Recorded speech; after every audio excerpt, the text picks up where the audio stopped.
우리 언약 신학 두 번째 시간인데요. 우리 첫 번째 시간에 언약에 대해서 배웠습니다. 언약 신학, 언약에 대해서. 언약이라는 것은 성경이 구약과 신약으로 되어 있다고 그랬죠, 그죠? 구약은 옛 언약, 신약은 새 언약. 언약이라는 것은 하나님께서 인간과 맺으시는 관계, 특별히 구원의 관계를 설명하고 또 구원의 관계를 우리에게 맺어가는데 사용하시는 틀이다. 언약은 형태이다, 틀이다. 그래서 언약이라는 어느 형식이나 틀을 통해서 하나님께서 우리와 관계를 맺으셨다. 그러면 이 언약이라는 개념은 어디서 왔나? 근본적으로는 하나님께로부터 왔습니다. 그래서 이 하나님께로부터 온 개념을 가지고 우리가 언약을 맺는 것이죠. 국가 간의 언약도 맺고 또 남녀 간의 결혼의 언약도 맺고, 우리가 약속이라는, 언약이라는 것은 아주 신중한 약속이죠. 그런 약속 관계를 맺는 것이죠. 그래서 우리가 말을 한다는 것은 하나님께서 언어의 존재이시기 때문에 말을 하는 것이고, 우리가 사랑을 한다는 것은 하나님이 사랑이시기 때문에 사랑을 하는 것이고, 우리가 정의가 옳은 것을 아는 것은 하나님이 공의 하나님이기 때문에 아는 것이고, 모든 것이 하나님께로부터 비롯되었다. 그래서 제가 지난 시간에 사법 체계를 예를 들어 설명을 해드렸습니다. 재판관이 있고 그 다음에 판사와 검사가 있다. 이 또한 하나님의 법정을 본따서 만든 것이다. 하나님이 재판관이시고 사탄이 검사이고 그리고 우리의 변호사는 예수님이 되신다. 그래서 그런 맥락에서 언약은 인간이 만든 틀을 하나님이 사용하신 것이 아니라 하나님이 가지고 계신 그 언약에 대한 그 개념을 인간이 활용하고 있는데, 그 언약의 틀을 통해서 하나님께서 우리와의 관계를 설명하신다, 그렇게 말씀을 드렸어요. 그래서 지난 시간에 제가 맛보기로 우리가 언약 신학에서 다루는 언약은 세 가지 종류가 있습니다, 이렇게 말씀을 드렸습니다. 첫째는 행위의 언약이다. 행위의 언약. 행위의 언약이 정상적인 언약입니다. 모든 언약은 행위의 언약이에요. 이따 설명하겠지만. 그다음에 두 번째로 구속의 언약을 말씀드렸습니다. 구속의 언약. 구속의 언약이라는 것은 성부 하나님과 성자 예수님 사이에 맺어지신 언약이다. 하나님께서 정하신, 하나님께서 계획하신 구원의 역사를 이루기 위해서 성자 예수님께서 죽기까지 순종하신 것이 구속의 언약이다. 그리고 세 번째는 은혜의 언약이다. 그래서 은혜라는 것은 우리가 지난 시간에 우리 언약의 세 가지 요소를 말씀드렸죠. 언약에 조건이 있다, 조항이 있다. 이 언약은 어떤 조항을 바탕으로 한다? 예를 들어서 국가 간의 언약일 때, 큰 나라와 작은 나라의 언약일 때, 주군과 가신과의 언약일 때, 가신은 주군에게 충성하고 그리고 조공을 바친다. 그 다음에 주군은 가신을 지키고 보호해준다. 언약의 조항이 있다고 말씀드렸어요. 그리고 두 번째는 언약을 지킬 시에 축복이 있다. 이 언약을 유지하면 평화관계 그리고 축복이 있다. 근데 마지막으로 언약을 어길 시에는 저주가 있다. 언약을 파괴하게 되면 피의 죽음이 있다. 그래서 언약은 항상 피를 수반한다. 피를 통해서 맺어진다. 그래서 은혜의 언약이라는 것은 정상적인 행위의 언약에서는 이 귀책 당사자가, 언약을 어긴 하수인이, 그러니까 가신이 언약을 어겼을 때 죽임을 당해야 되지만, 은혜의 언약에서는 가신이 언약을 위반했음에도 불구하고 죽은 대신은 하나님께서 직접 저주를 당신에게 쏟아부으셨다. 그래서 인간의 모습으로 오신 예수님을 상징한다. 그래서 은혜의 언약은 당연히 받아야 될 벌을 당연히 받지 마셔야 될 하나님께서 대신 감당하신 것이 은혜다, 이렇게 말씀을 드렸습니다. 자, 오늘은 두 번째 시간으로 그러면 이 언약 세 가지 중에 행위의 언약을 살펴보자. 아까도 말씀드렸듯이 행위의 언약이 정상적인 언약입니다. 모든 언약은 행위의 언약이에요, 정상적으로. 그런데 성경에서 행위의 언약이 나오는 것을 어디를 보냐면은 아담과 하나님 사이의 최초의 언약이 행위의 언약이었습니다. 행위의 언약이 정상적이고 그리고 타당한 언약입니다. 행위의 언약이라는 것은 하는 대로 대우해 주마. 네가 나에게 충성을 하면 복을 줄 것이고 네가 나에게 배신을 하면 어기면은 내가 너를 벌할 거야. 이에는 이에, 이로, 눈에는 눈으로, 콩 심은 데 콩 나고 파 심은 데 팥 나고. 세상의 이치가 정상적으로는 행위의 언약입니다. 그래서 하나님께서 최초로 인간을 만드셨을 때는 당연히 정상적인 언약 관계를 맺으셨어요. 행위의 언약 관계를. 자, 그때 아담과 하나님 사이에 자, 언약의 요소들을 살펴보면 여러분들이 창세기 보시면 언약이라는 단어는 없습니다. 창세기 1장과 2장, 3장에 언약이라는 단어는 없지만 언약의 개념은 분명히 들어있다. 첫째, 언약의 요소가 되는 주군과 가신. 언약은 언약 당사자가 있어야 되죠. 쌍방간에 맺어지는 것이죠. 그래서 언약 당사자가 있습니다. 주군은 누구입니까? 하나님이시고, 가신은 누구예요? 아담이죠. 아담과 하와가 가신이고. 그래서 언약은 이 창세기에 나오는 행위의 언약은 아담과 하나님 사이의 언약입니다. 아담과 하와와 하나님 사이의 언약입니다. 그러니까 인간과 하나님 사이의 최초의 언약이 바로 행위의 언약이다. 그리고 이 언약 안에는 조건이 있었어요.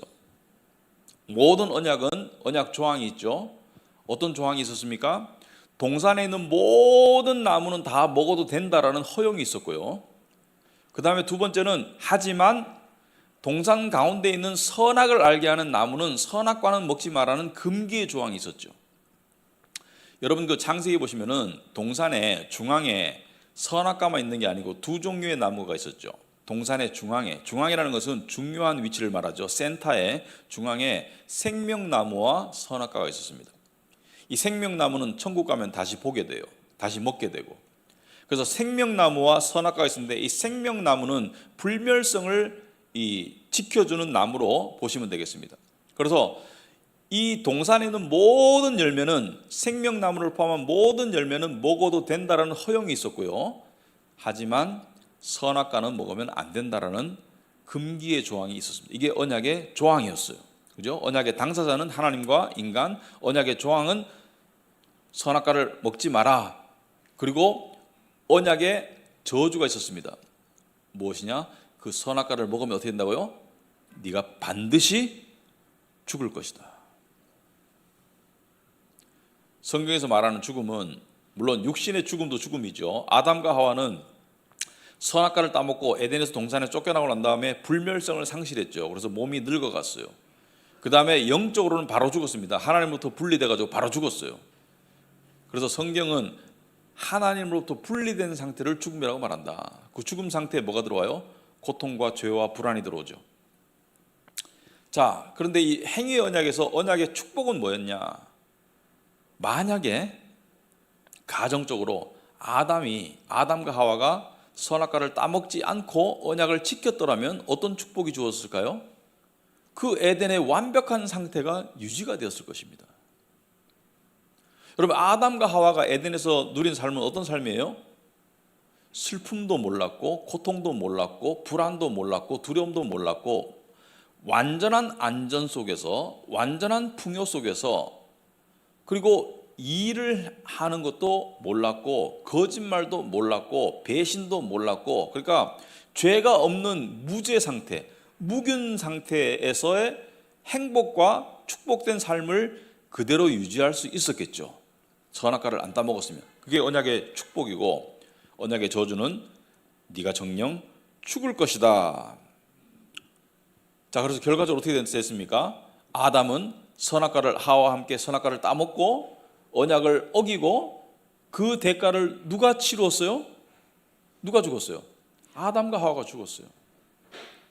아담과 하와가 동산에서 쫓겨나가지고 그때 하나님부터 분리돼서 영적으로 바로 죽어버렸고 육신도 늙기 시작했죠. 그죠? 그래서 불멸성을 상실했다. 그래서 죽었어요. 그래서 행위의 언약은 내 행함에 따라서 정상적으로 받는 대가를 행위의 언약이라고 본다. 자, 그런데 제가 질문을 하나 드리겠습니다. 현재 구원을 받지 않은 상태의 모든 인간은, 그러니까 지금 지구상에 있는 모든 인간 중에 구원을 받지 않는 상태의 모든 인간은 언약 안에 있습니까? 언약 안에 없습니까? 예수님 안 믿는 사람들은 하나님과의 언약 관계에 있어요, 없어요? 네? 언약 관계에 있습니다. 본인이 원하든 원하지 않든, 그러니까 사람이 지구가 평평하다고 생각하든 뭐 둥글다고 생각하든 상관없이 지구는 둥글다. 그죠? 진리는 변하지 않는다. 어떤 사람은 예를 들어서 이렇게 뭐 이런 착각을 예를 들어서 가정적으로 나는 안 죽을 거야. 그렇다고 안 죽는 거 아니죠. 다 죽어요. 그렇듯이 자연 상태의 인간은 여전히 하나님과 행위의 언약 안에 있습니다. 나는 무신론자야. 관계없어요. 모든 사람이 하나님의 심판대 앞에 가서 심판을 받게 되어 있습니다. 한 번 죽는 것은 사람에게 정하신 것이 그 후에는 심판이 있다고 히브리서 9장에 나와 있죠. 27절에 한 번 죽는 것은 우리가 육신으로 죽고 그 후에는 심판이 있다. 하나님을 인정하든 인정하지 않든 간에 모든 인간은 하나님께 심판받도록 되어 있다. 근데 그 심판의 틀이 뭐고 심판의 근거가 뭐냐? 행위의 언약이에요. 행위의 언약. 그래서 지은 죄에 대한 죄값을 본인이 치르도록 되어 있습니다. 그래서 지옥이 존재하는 거예요. 저는 지옥도 그 안에 이 난이도가 있다고 생각합니다. 경중이. 예를 들어서 우리가 이 뭐 감옥도 죄질에 따라 가지고 어떤 그 형량이나 또 감옥의 어떤 질이 좀 차이가 나는 그런 경우들이 있듯이 지옥은 영원성은 동일하지만 지옥은 영원해요. 하지만 그 안에서 세상에서 지은 죄의 경중에 따른 고통의 경중이 분명히 있을 거라고 저는 생각합니다. 자, 그런데 모든 인간은 여전히 하나님과 아담 사이에 체결한 그 행위의 언약 가운데 있어요. 그래서 행함에 따라서 처벌받도록 되어 있습니다. 그래서 의인은 없나니 하나도 없으며 죄를 그러니까 자, 요거는 조금 고난이도의 질문인데 이론적으로는 실제적으로는 불가능합니다만 이론적으로는 예수님을 안 믿어도 구원받을 수 있어요. 이론적으로는. 만약에 한 번도 죄를 짓지 않는다면. 그러니까 실제적으로는 불가능해요. 그죠? 원죄도 있고 불가능해요. 그렇지만 나는 한 번도 죄를 안 지었어. 그럼 예수님 안 믿어도 천국 갈 수 있어요. 근데 그런 사람이 존재할 수 없을 뿐이지. 그래서 아담과 하나님 사이의 행위 언약의 결과와 조건 아래 인류는 여전히 놓여 있다. 그래서 아담과 하나님 맺은 행위 언약은 지금도 유효하다 안 하다? 지금도 유효하다. 지금도 유효합니다. 아담이 인류의 대표로서 하나님과 행위 언약을 맺었기 때문에 그 맺은 언약의 그 조건 상태가 지금도 유지되고 있어요. 근데 문제는 뭐냐면 이 안에서는 구원은 없고 저주만 있을 수밖에 없어요. 왜? 모두가 행위를 통해서 죄를 저지르기 때문에. 그래서 모든 사람이 죄를 범하였음에 하나님의 영광에 이르지 못하나니 로마서 3장 23절에 모든 사람이 죄를 저질렀어요. 그리고 로마서 6장 23절에 죄의 싹은 뭐라고요? 사망이다. 죄에 대한 대가는 사망이다. 그러니까 사망 상태로 간다는 거예요. 행위의 언약 가운데 있습니다. 그래서 하나님은 여러분 유인물에 보시면은 중간에 하나님은 자연 상태의 모든 사람들을 그들의 행위에 따라서 최종 심판할 것이다. 선한 일을 행한 자는 생명의 부활로, 악한 일을 행한 자는 사망의 부활로. 그러니까 이 악한 일을 행한 자는 그 죽음의 부활로 이 형벌을 받는 부활로 나타날 것이다.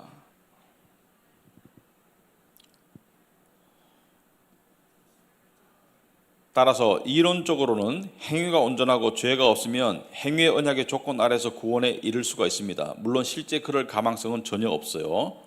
그래서 인간의 도덕적, 종교적 노력이 아무리 뛰어나다 하더라도 죄 없는 사람은 있을 수가 없습니다. 왜냐하면 원죄가 있기 때문에. 그리고 원죄가 없다 손 치더라도 죄를 범하지 않는 사람은 없어요.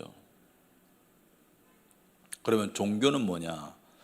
종교는 기독교를 말하는 것이 아니고 일반적인 인간이 만든 종교는 여전히 행위의 언약에 근거한 시스템이 종교예요. 그죠? 종교는 뭡니까? 불교나 힌두교나 유교나 가톨릭이나 종교는 대부분 뭐예요? 나의 행위를 통해서 신에게 나아가려는 노력입니다. 내가 신앙생활을 열심히 하고 선한 일을 하고 또 고행도 하고 그렇게 해서 신에게 다가가려는 노력이 종교예요. 그러니까 종교는 나의 행위를 보시고 나를 어여삐 봐주소서, 나의 행위를 보시고 나를 축복하시고 나의 행위를 보시고 나를 천국에 넣어주세요. 점수 따려고 노력하는 게 종교예요. 여러분, 가톨릭도 종교입니다. 가톨릭은 기독교를 종교 버전으로 만든 게 가톨릭입니다. 그래서 가톨릭은 구원의 확신이 없습니다. 구원의 확신을 가지는 순간 구원 못 받아요. 왜? 교만이기 때문에. 가톨릭의 구원은 어떻게 결정돼요? 신앙생활을 해야 돼. 근본적으로 미사도 참석하고 성찬도 참석하고 그 다음에 선행을 해야 돼요. 가톨릭은 선행을 해야 되고 또 고행도 해야 돼요. 그래서 세 가지가 합산돼서 하나님께서 최종적으로 의를 주실지 말지를 최종적으로 판단하신다. 그래서 가톨릭은 구원이 하나님의 심판대 앞에서 최종적으로 결정된다라고 보지 미리 주어진다고 보지 않습니다. 물론 성경의 말씀과 완전히 위배되죠. 근데 왜 가톨릭이 받아들여지고 만들어졌나? 이게 정상적인 시스템입니다. 종교가 정상적인 거예요. 내가 노력한 만큼 대가를 받는다. 이게 정상적인 시스템이에요. 근데 문제는 뭐냐면 이런 정상적인 시스템에서 구원이 주어질 수 없다는 것이 문제이지. 누가 하나님 앞에 온전한 의인으로서 최종적인 의를 얻겠어요? 하나님은 타협이 없으신 분인데, 하나님은 100점 만점이 돼야 되는데 99.9점도 안 받아들이시는 분이고 80점도 탈락이고 99점도 탈락이고 100점이 안 되면 안 되는데 100점이 어디 있냐고요.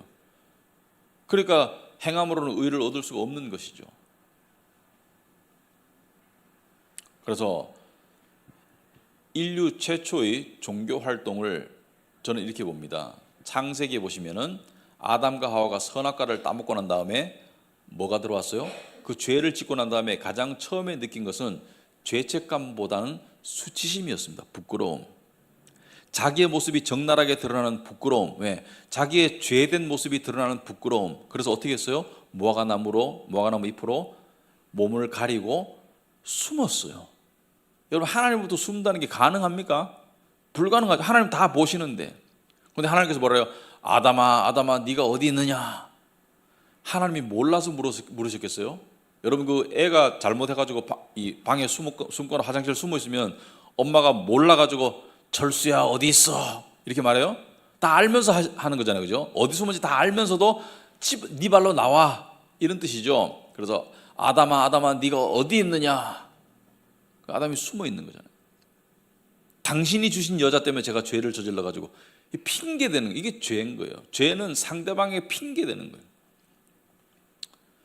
그래서 인류 최초의 종교 행위는 뭐냐면 그 무화과나무 잎사귀로 수치를 가리는 것, 자기의 원래의 모습을 가리고 포장하려는 것이 종교이다. 그래서 종교는 뭐예요?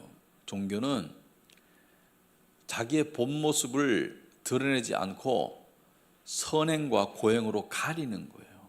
그게 종교예요. 그래서 종교는 필연적으로 위선이 될 수밖에 없습니다.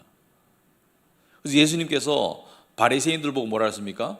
그 종교심이 뛰어난 바리새인들 보고 뭐라 했습니까? 너희는 회칠한 무덤과 같다. 겉은 하얗게 칠해가지고 깨끗한데 안에는 썩은 뼈가 가득한 무덤과 같다. 그 종교인의 상태를 이야기한 거예요. 종교는 뭐예요? 자기의 행위와 자기의 열심을 통해서 자기를 포장하는 게 종교입니다. 그래서 나는 깨끗하다고 자꾸 착각하는 게 종교예요. 제가 누차 말씀드렸지만 종교인이 내가 죄인이라는 것을 깨달으면 최고로 깨달은 거예요. 그러니까 의사 중에 이 두 가지 종류의 유능한 의사가 있습니다. 첫째는 진단을 잘하는 의사, 정확하게 병을 맞추는 의사가 유능한 의사예요. 두 번째는 뭐예요?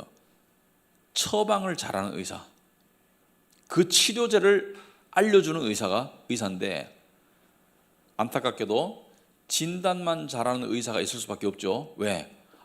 지금 정확하게 암 4기입니다. 진단은 되는데 치료가 돼야 안 돼요. 안 되잖아요. 종교는 끝까지 가봤자 진단까지밖에 안 돼요. 처방이 안 됩니다. 치료가 안 돼요. 그래서 종교인이 정말로 진실되게 종교 생활을 하면 뭘 깨닫습니까? 죄인이라는 걸 깨닫는 거예요. 그렇지만 구원의 길은 발견 못하는 거예요.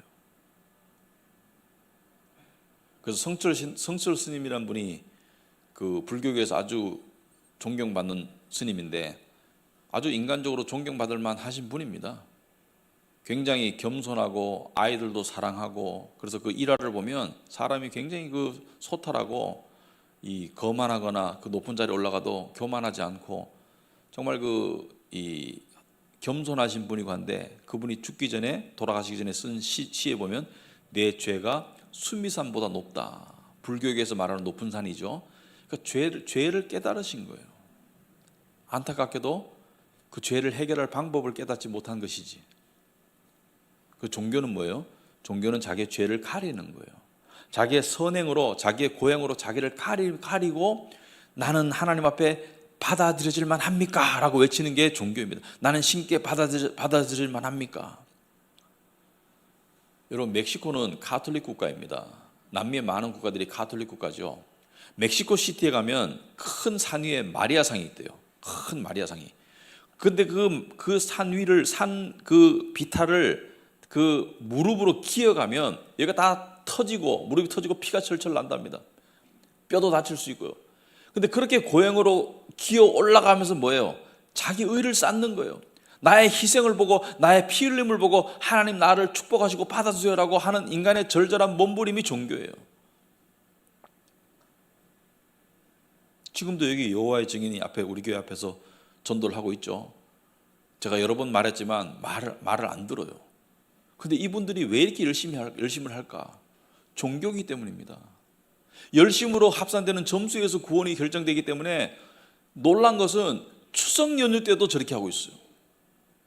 몇 년 전에 보니까 추석 연휴 때도 저렇게 하고 있더라고요. 그래서 보니까 이 동네 분이 아니야.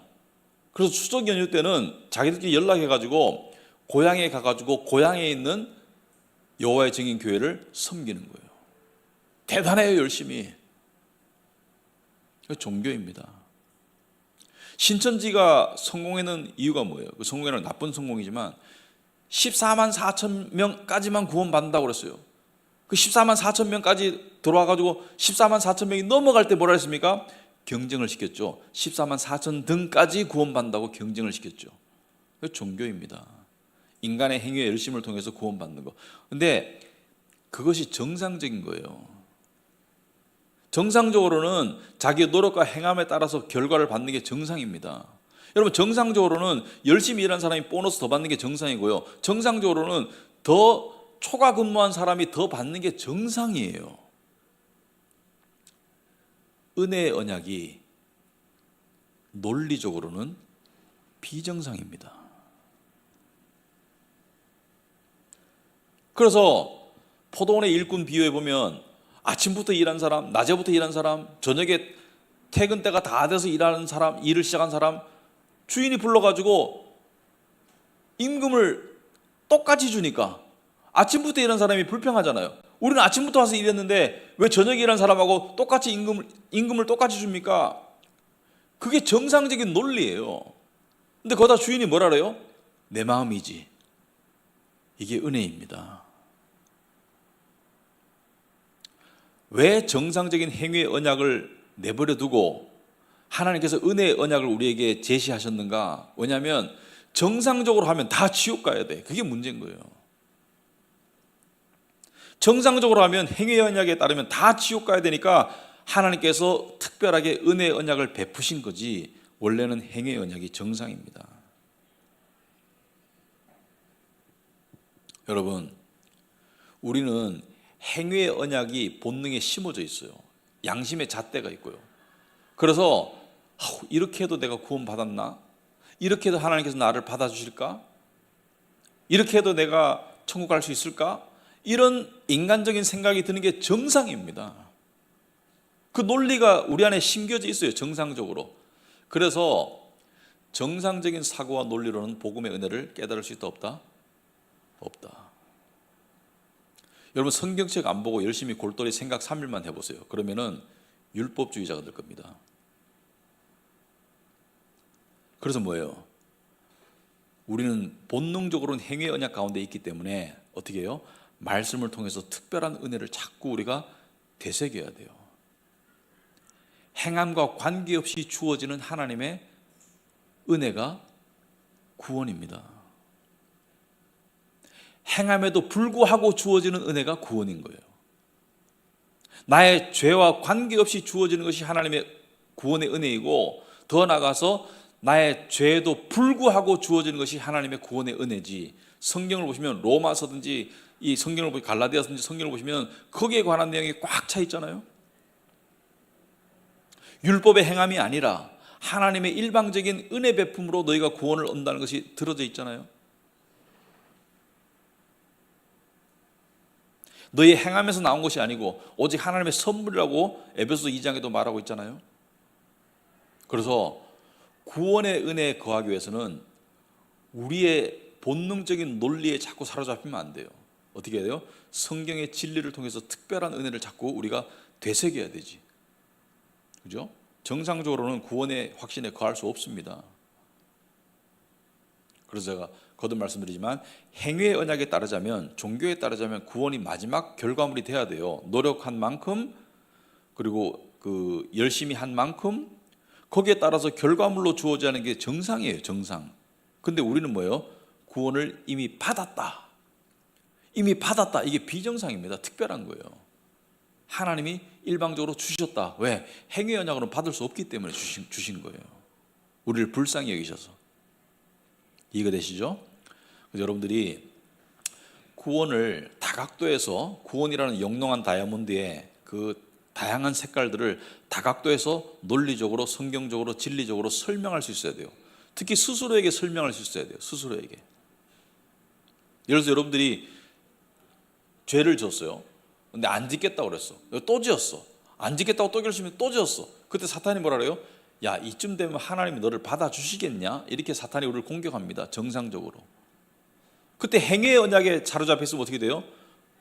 그럴 것 같아 라고 수긍이 됩니다.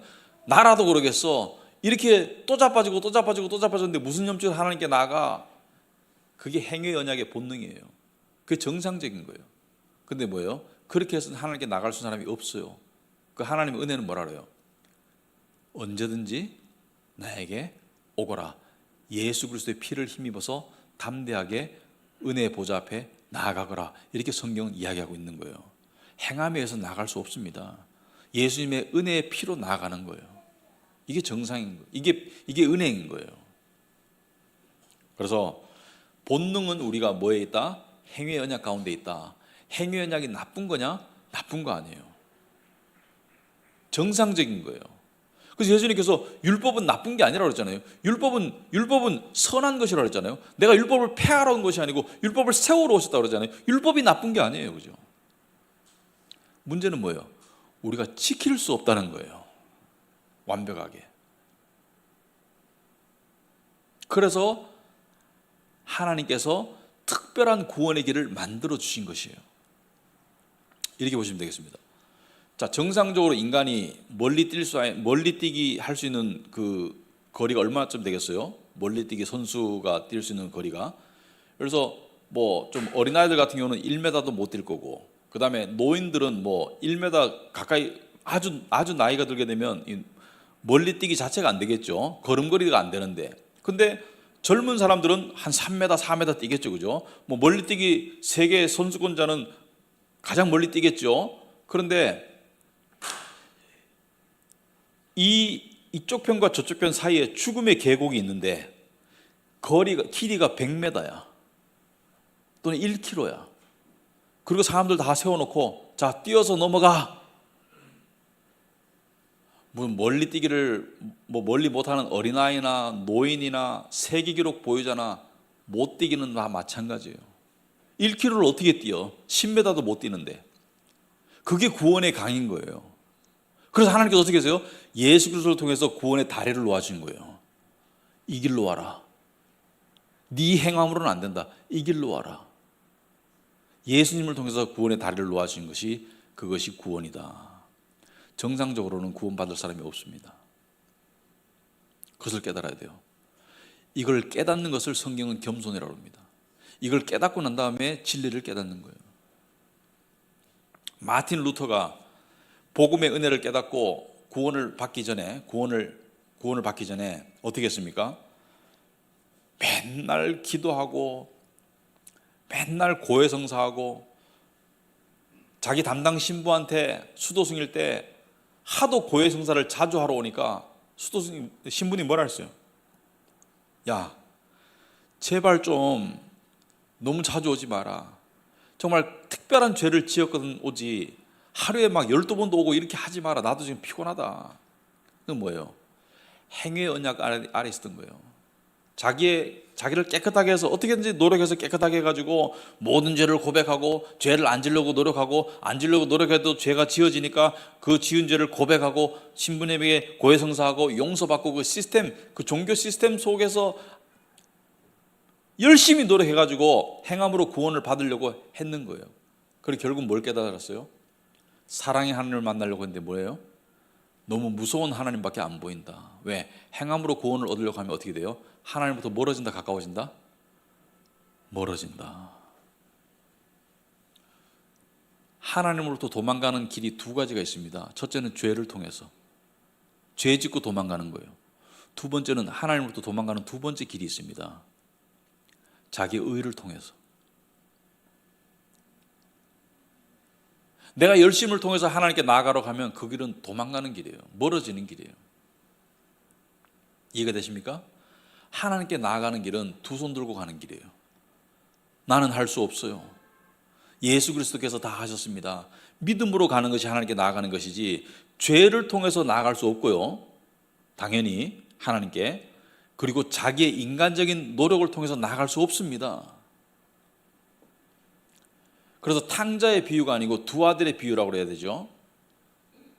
누가복음 15장에 보면 아버지에게 둘째 아들 탕자가는 죄를 통해서 아버지에게 멀어졌지만 첫째 아들은 뭐예요? 아버지 밑에서 열심히 일했어. 근데 마음속에 뭐예요? 이 일한 대가를 왜 안 주시나요? 이거죠, 그죠? 일한 대가를 왜 안 주시나요? 이게 행위예요. 행위 언약이에요. 종교예요. 그러니까 아버지께 못 가는 거야. 왜? 아버지의 사랑의 마음을 깨달을 길이 없어. 은혜의 마음을 헤아릴 길이 없어. 자기의 노력으로 가려고 하니까 못 가는 거예요. 그러면 우리는 행함을 안 해도 되나? 이 말씀을 안 드리면 오해할까 봐 여기서 멈추지 않고 조금 더 설명하자면 우리도 행함이 중요합니다. 구원받은 결과로서.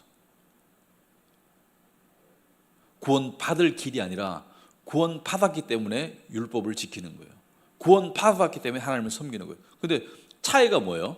우리의 행함은 두려움이 없는 행함입니다. 왜? 실패하더라도 정죄가 있어요, 없어요? 없어요. 그리스도 예수 안에 있는 자에게는 결코 정죄함이 없습니다. 우리가 실수하고 실패하더라도 하나님의 사랑의 매는 있지만 하나님의 정죄나 하나님의 징벌이 있어요, 없어요? 없어요. 예수님이 다 담당하셨기 때문에. 우리에게도 행함이 중요합니다만은 동기가 완전히 달라요. 종교인의 행함은 하나님께 인정받으려고 구원받으려고 하는 행함이지만 우리의 행함은 뭐예요?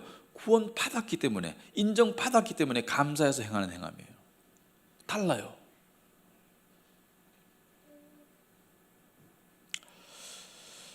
자, 그래서 우리가 실패한 순종의 행위를 예수님께서 죽기까지 순종을 행하셔서 우리 대신 이루셨다.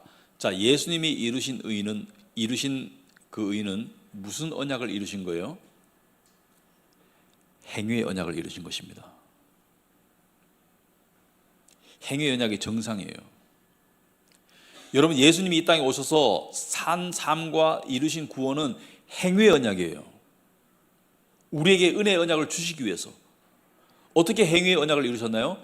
우리가 실패한 율법 지킴의 삶을 온전하게 사셨어요. 그래서 아담이 실패한 그 자리에서 예수님은 이 땅에 인간의 모습으로 오셔서 그 말과 생각과 행동 가운데 하나도 율법에 어김이 없는 온전한 의로움의 삶을 사셨어요. 그리고 행위의 언약에 따라서 우리에게 마땅히 주어져야 될 우리의 행위에 대한 저주와 하나님의 징벌의 잔을 예수님께서 대신 마시셨어요. 그러니까 예수님의 삶 자체는 모두가 행위의 언약이에요.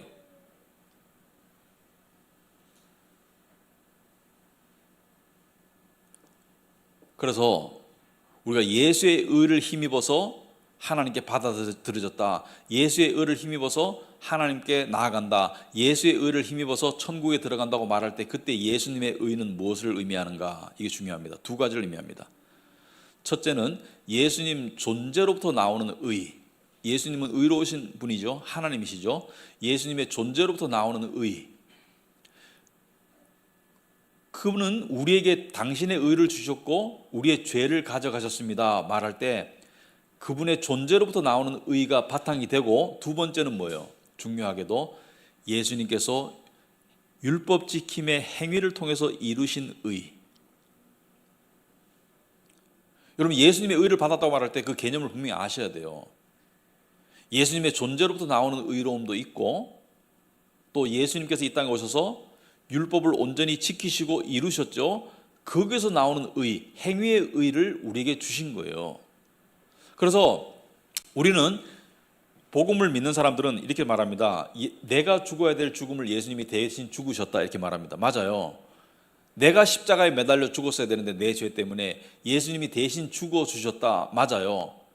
그러나 한 가지를 더 하셔야 돼요. 내가 살아야 될 삶을 대신 사신 거예요. 내가 살아야 될 율법 지킴의 의로운 삶을 나는 못 살았는데 예수님이 대신 사신 거예요. 그리고 내가 죽었어야 될 죽음을 대신 죽으신 거예요. 그래서 그 둘로부터 나오는 의를 우리에게 주신 거예요. 그래서 하나는 예수님 존재의 의고 하나는 예수님께서 성취하신 의입니다.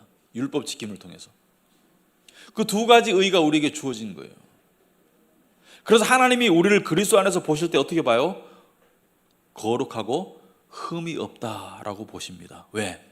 예수님이 우리가 살았어야 될 삶을 대신 사셔서 우리가 실패한 삶에 대한 그 실패를 보지 않으시고 예수님이 이루신 의를 우리에게 주셨기 때문에 우리를 의롭게 여기시는 거예요.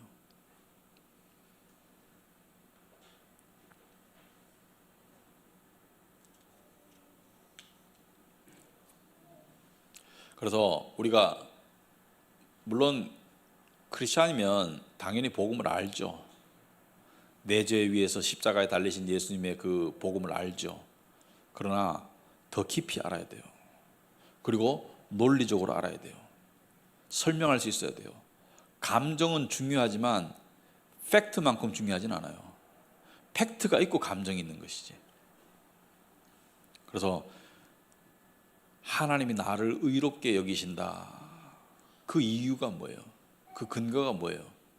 바로 예수께서 행위의 언약 아래에서 내가 살았어야 될 삶, 내가 실패한 삶, 그 삶을 대신 사셔서 이루신 그 온전한 의를 나에게 주셨기 때문에 하나님께서는 나의 삶에 온갖 오류와 잘못과 실수와 실패도 불구하고 나를 뭐예요? 의롭게 여겨주신다. 아멘. 이것이 은혜인 것입니다. 자, 그렇다면 행위 언약의 본질로 돌아가가지고 아담과 하나님 사이에 맺어진 행위의 언약을 아담이 어겼습니다. 그 어김의 결과가 뭐냐? 이 결과는 지금도 여러분 잘 들어보세요. 우리는 구원에 관한 한 은혜의 언약 안에 있습니다. 행위의 언약 안에는 구원이 없어요. 그죠? 이해되시죠? 행위에 따라서 구원을 받을 수가 없잖아요. 구원에 관한 한 은혜의 언약 안에 있습니다. 하지만 우리의 삶은 여전히 행위의 언약 안에 있는 부분이 많아요. 행위의 언약의 결과를 우리도 겪고 있습니다. 믿는 사람이나 믿지 않는 사람이나 행위의 언약의 법칙 안에 있는 부분이 있어요. 삶의 영역에서, 구원의 영역이 아니고. 첫째, 수치심과 죄책감이 들어왔습니다. 행위의 언약 때문에. 아까 말씀드렸듯이 아담과 하와가 선악과를 먹고 난 다음에 제일 먼저 느낀 게 뭐예요? 부끄러움, 수치심, 그리고 죄책감. 여러분, 적나라하게 말하자면 우리는 나 이거 부끄러워. 부끄럽다는 게 여러 가지가 있죠. 무슨 옷이 부끄러워, 외모가 부끄러워 이런 것도 있지만은 내 자식이 이래가 부끄러워, 또는 무슨 여러 가지 부끄러움이 있는데요. 하나님 앞에서의 부끄러움은 그런 종류의 부끄러움이 아니고요. 마음의 중심을 보시는 하나님 앞에서의 부끄러움은 내 내면의 부끄러움입니다.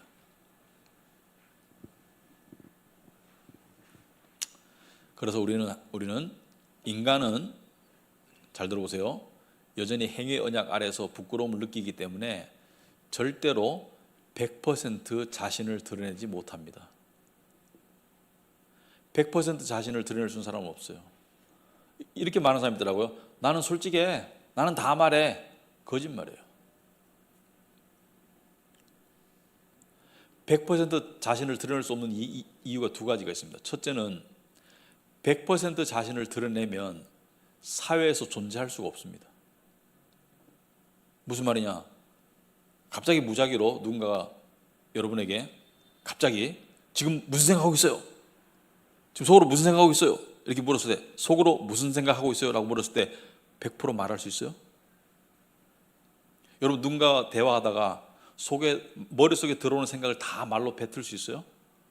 못하죠. 내 안에 있는 악한 생각, 더러운 생각 이걸 다 표현한다고요? 못하죠. 만약에 여러분의 요즘 보면 CCTV가 사람들을 많이 찍고 있는데 마음을 찍을 수 있는 CCTV, 생각을 찍을 수 있는 CCTV가 있다고 칩시다. 그걸로 우리의 생각과 우리의 마음을 24시간 촬영해서 공개했어요. 여러분 이 자리에 있을 수 있어요, 없어요? 있을 수 있는 사람은 없다고 봅니다. 저는. 예수님께서 뭐랬어요? 입으로 들어가는 것이 악한 것이 더러운 것이 아니라 마음으로부터 나오는 것이 더러운 것이다. 온갖 죄악된 생각과 온갖 음란한 생각이 마음에서도 나오는데 그걸 CCTV로 다 찍어가지고 다 보여준다고? 못해요. 그래서 인간은 가리고 삽니다. 생각만 가리는 것이 아니라 많은 것을 가리고 살아요. 그래서 말 안 하는 것이 많고요. 여러분 서로 죄를 고백하자고 해가지고 예를 들어서 이 가족 간에 또는 남녀 간에 우리 서로 죄를 고백하자. 그래서 얘기 하나 드릴게요. 어떤 교회에서 그런 모임을 만들었답니다. 그런 모임을 교회 이름도 제가 말씀을 드릴게요. 조슈아 해리스라는 목사님이 있는 교회인데 그 목사님이 작년인가 재작년에 엄청나게 미국 사람들에게 멘붕을 줬죠. 정말 신실한 가정을 이루고 사는 신실한 목회자인 줄 알았는데 공개적으로 어떻게 했습니까? 이혼하고 교회를 떠나고 나는 기독교인이 아니다 선포했어요. 그리고 동성애자 모임에 막 가고 그랬어요. 근데 그 교회에서 어떤 움직임을 했었냐면 다 아는 얘기이기 때문에 제가 이렇게 강의 시간에 얘기할 수 있는 거예요. 비밀이면 제가 얘기를 안 하겠죠. 그룹을 만들어 가지고 그 그룹 안에서 죄를 낱낱이 고백하도록. 목적은 뭐였냐면 우리가 선을 이루기 위해서는 죄를 버려야 된다. 그래서 죄를 낱낱이 고백하도록 했어요. 그 모임이 어떻게 됐을까요? 나중에 서로 만날 수가 없어. 너무 속속들이 다 고백하고 난 다음에 만날 수가 없어. 속속들이 고백할 수 있는 대상은 한 분밖에 없어요. 하나님께 그렇게 하세요. 하나님께. 여러분 우리는 선의의 거짓말을 할 때도 있습니다. 앞에 친한 사람을 앞에 놓고 너 지금 나 밉지? 그러는데 속으로 미워 죽겠는데도 그래요. 아니야. 근데 거기서 그래 미워 죽겠고 꼴도 보기 싫게 말하는 순간 헤어져야 돼. 근데 그럴 수는 없기 때문에 그 순간 뭐예요? 아니야 라고 말하는 게 지혜인 거예요. 그죠? 아니야 라고 꾹 참고 말하고 아니야. 우리가 함께 보낸 세월이 얼만데 이렇게 말하고 넘어가야 되지. 거기다 대고 지금 내 머릿속에 드는 생각을 다 그들에게 하면 상대랑 찢어지는 수밖에 없죠. 살 수가 없어요. 우리는 항상 가리고 살아요. 일정 부분. 두 번째, 가릴 수밖에 없는 것은 이 이유 때문입니다. 나도 내 속을 몰라. 나도 내가 얼마나 부끄러운 존재인지를 끝까지 모르기 때문에 가려지는 거예요. 그래서요, 예수님을 믿고 나잖아요. 정상적으로는 훨씬 더 자기의 죄에 대한 인식이 깊어져요. 세상 사람들은 죄에 대한 인식이 훨씬 얕아요. 그래서 많은 사람들은 내가 무슨 죄인이야? 이렇게 말하는 사람도 있고 자기가 이런 부분은 잘못됐다고 말하는데 그런 부분도 얕은 고백인데 뼛속까지 죄인이다 이런 표현을 세상 사람은 이해를 못합니다. 나는 뼛속까지 죄인이야. 그렇게 말하면 무슨 살인자나 강도나 성폭행범이나 이런 걸 생각하지 너가 뼛속까지 죄인이야 이런 말을 이해를 못해요. 그렇게 말하면 굉장히 기분 나쁘겠죠. 내가 무슨 뼛속까지 죄인이야, 내가 뭐 무슨 나쁜 짓을 그렇게 많이 해서 이렇게 말하겠죠. 근데 하나님을 믿게 되면 어떻게 돼요? 뼛속까지 죄인이라는 것을 깨닫게 되죠. 그래서 그 죄를 깨닫게 하는 이유 중에 하나가 뭐예요? 죄가 더한 곳에 은혜가 더욱 넘친다. 십자가의 복음의 은혜를 깨달으려면 내 죄를 깨달아야 돼요. 죄의 깊이를 깨달아야지 하나님의 은혜의 깊이를 깨달을 수가 있겠죠. 그래서 뼛속까지 죄인이라는 것을 깨달을 수 있는 사람은 믿는 자밖에 없다. 하지만 그럼에도 불구하고 우리는 우리의 죄의 깊이를 몰라요. 끝까지는 몰라요.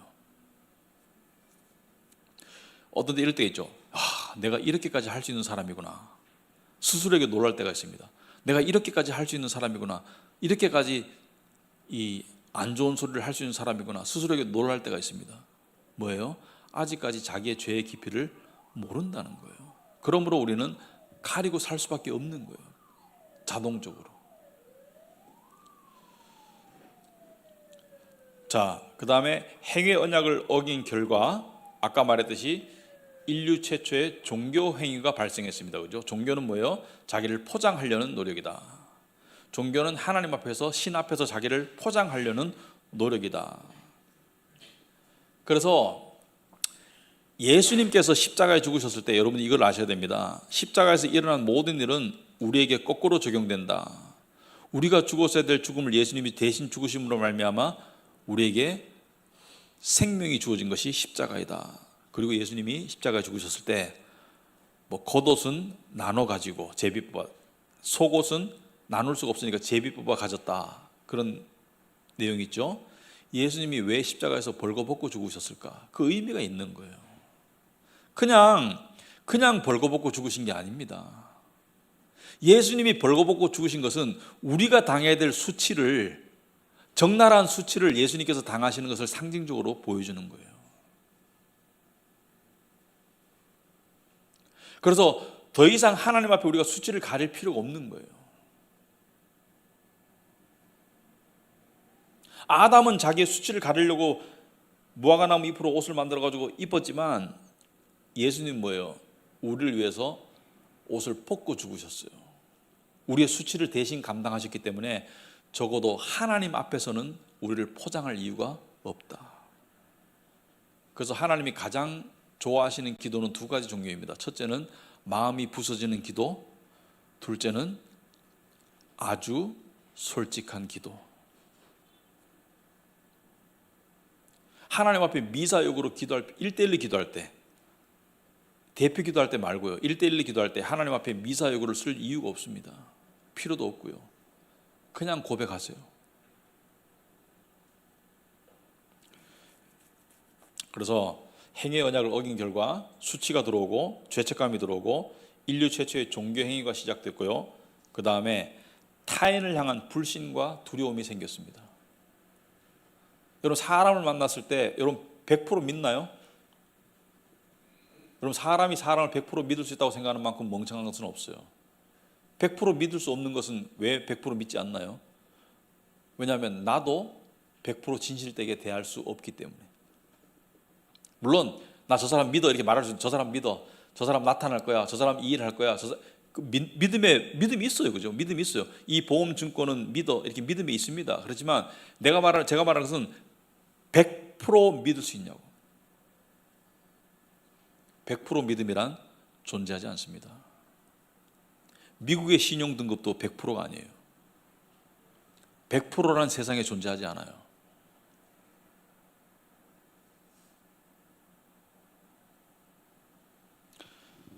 그리고 제가 지금 그 행위 언약을 어긴 그 죄의 결과에 대해서 말하는 건 다 불편한 것들이에요. 안 좋은 것들을 말하고 있는 거예요. 좋은 건 하나도 없어요.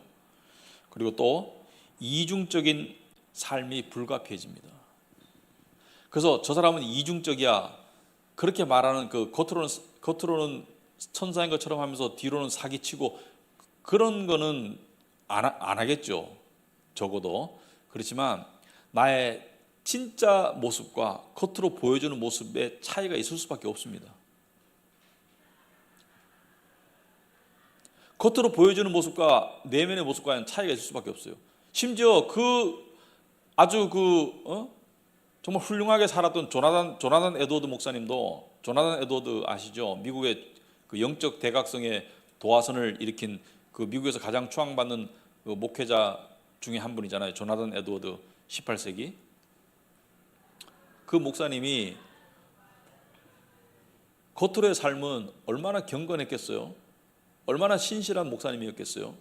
존경받는 목사님이고, 그분이 왜 돌아가셨냐면 50대 중후반에 돌아가셨는데, 당시에 그 콜레라 임상 실험에 자원해가지고 주사 맞고 돌아가셨어요. 말하자면은 이 이야기 듣나 안 듣나 이 임상 실험에 자원해가지고 주사 맞고 돌아가셨어요. 근데 그분이 자주 한 일이 뭐냐면 말을 타고 들판에 가가지고 그냥 울었어요. 아주 그냥 슬피 울었어요. 왜냐하면 자기 안에 있는 죄 때문에 괴로워서, 하나님 앞에 괴로워서 울었어요. 그러니까 겉으로 보기에는 너무나 경건하고, 그러니까 경건하신 분이 맞아요. 그리고 너무나 훌륭한 목회자가 맞습니다. 그런데 말 타고 가가지고, 그러니까 하나님 앞에 한없이 울었어요.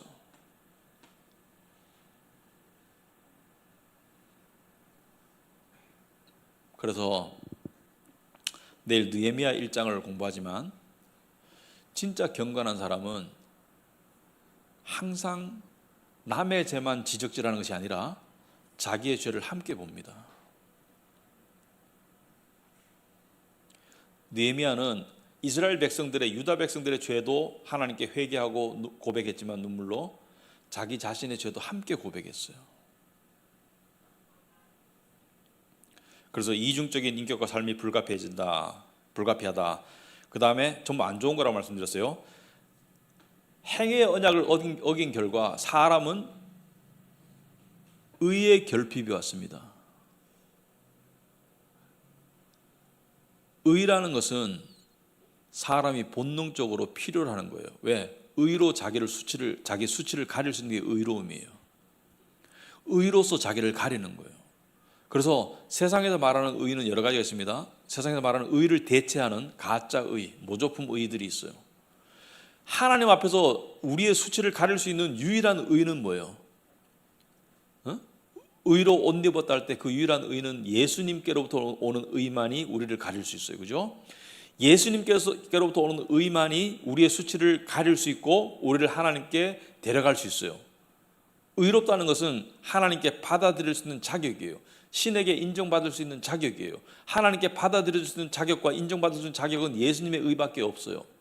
그러나 인간은 본능적으로 신에 대한 인식이 내재되어 있기 때문에, 무신론자라도 신에 대한 인식이 내재되어 있기 때문에 신을 향한 또는 타인을 향한 의가 필요해요. 자기를 포장할 수 있는 의가 필요해요. 받아들일 수 있는 자격이 필요해요. 그래서 어떻게 해요? 좋은 매너, 의를 대체합니다. 그리고 때로는 안타깝게도 부자는 자기가 더 의롭다고 생각해요. 그리고 자기의 선행을 통해서 의를 만들어가요. 그리고 고행을 통해서도 의를 만들어갑니다.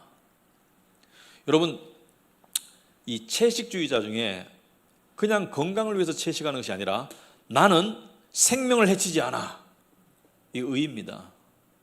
채식주의자가 나쁘다는 게 아니에요. 채식주의는 자기 선택입니다. 하면 돼요. 그러나 그 마음속의 동기가 나는 생명을 해치지 않아, 이거 의입니다. 하나님이 먹으라는데 네가 뭔데?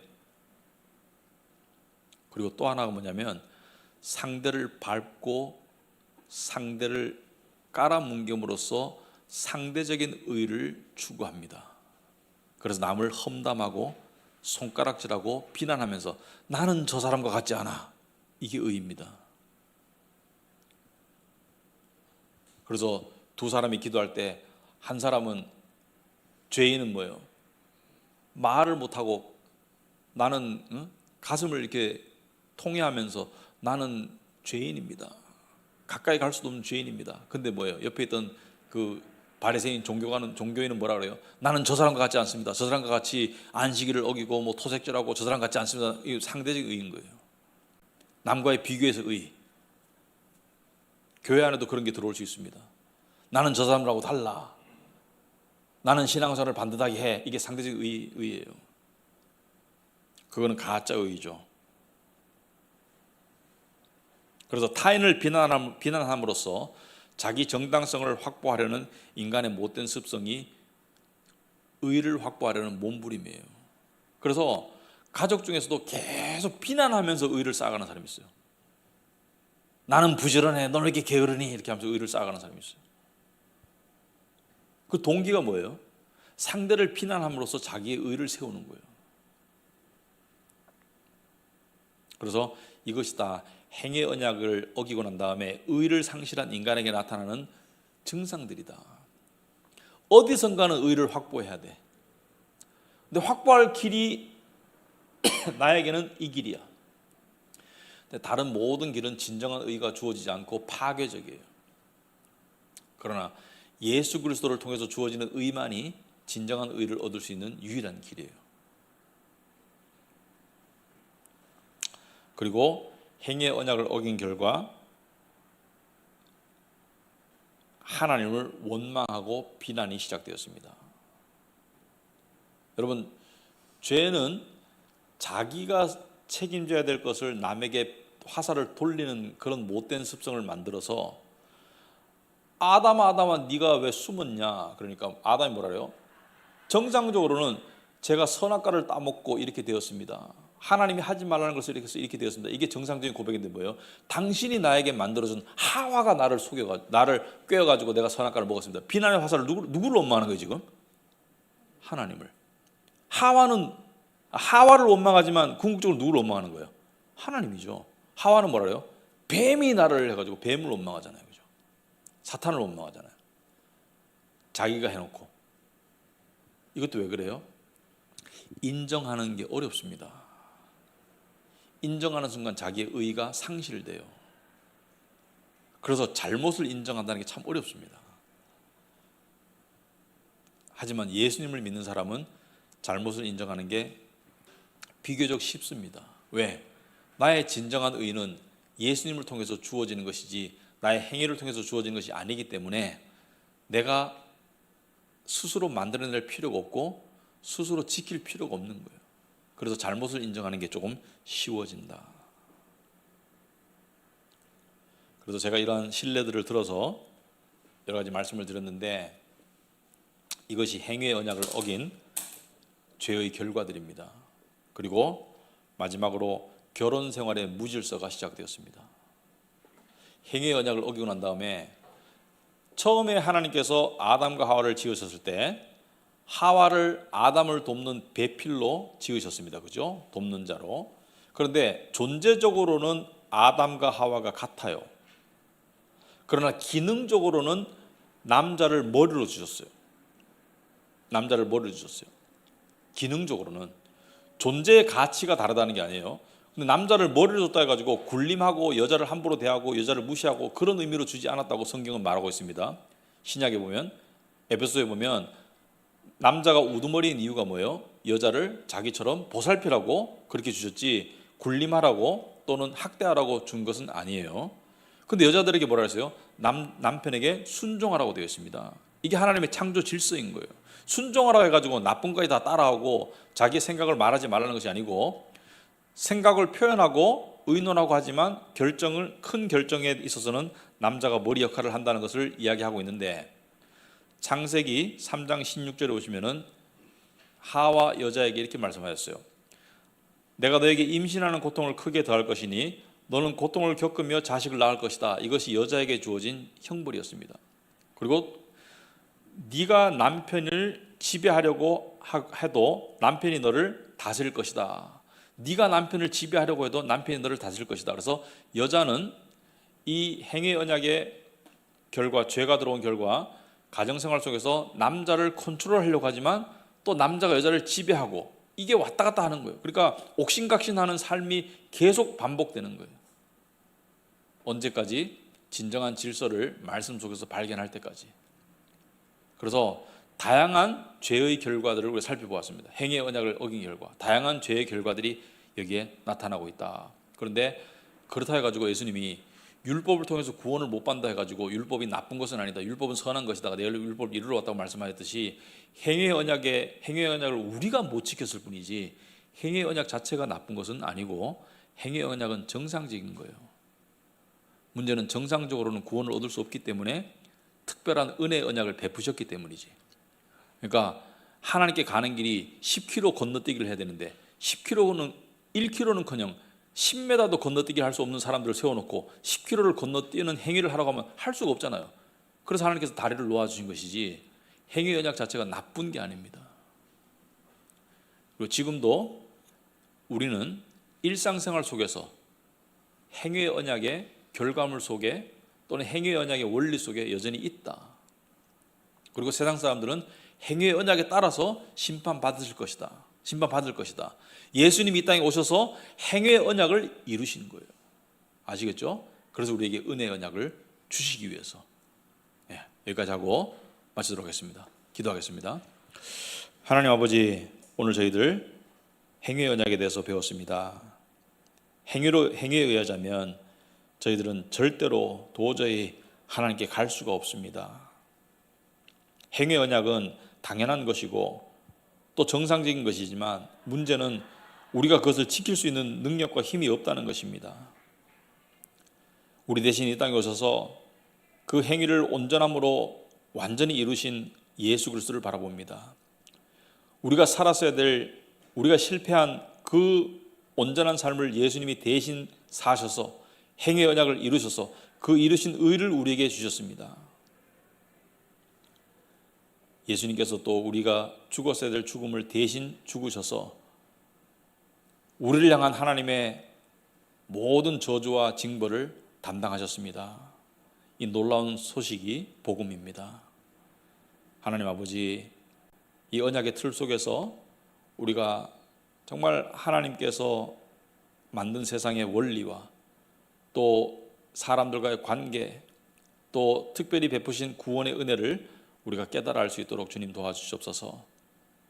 하나님께만큼은 우리가 우리 자신을 드러내고 토로하고 오픈할 수 있도록 주님 도와주시옵소서. 왜냐하면 하나님은 우리의 모든 죄를 손가락질 하시거나 정죄하시지 않으시고 이미 용서하셨기 때문에 우리가 고백하고 그 용서를 적용받을 수 있도록 주님 도와주시옵소서. 오늘 토요일도 평강한 하루를 허락하시고 내일 주일 준비 잘 할 수 있도록 도와주시옵소서. 예수님 이름으로 기도합나이다. 아멘.